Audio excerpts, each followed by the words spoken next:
नज़म का उन्वान है सफ़रनामा। सफ़रनामा।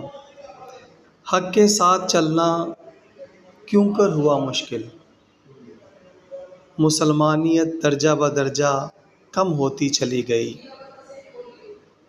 मुल्लाओं का भेस ना देख काफ़िला उजड़ गया, मुल्लाओं का भेस ना देख काफ़िला उजड़ गया। सादा सी बात है फ़िक्र बदल गई। कांटों की राह भी और सफ़र भी तवील, पैमानाए सब्र क्या छलका इस्तकामत फिसल गई। रदवां की जुस्तजू अहकामे खुदा में ढूंढ, पुरसोज हालत ज़ार रूह भी दहल गई। सजदे में जा गिरा जब वक्ते क़याम था, मुल्लाए हरम की भी इबादत बदल गई।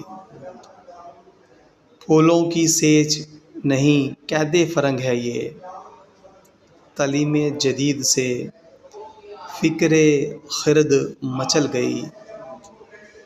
अब मंजिल कहाँ पेशे नज़र तुम्हारे, 2 दिन की ज़िंदगी कुफ़र में निकल गई। सांपों का जहर सपेरों ने लिया चूस, नादा समझ रहे हैं कि मौत टल गई।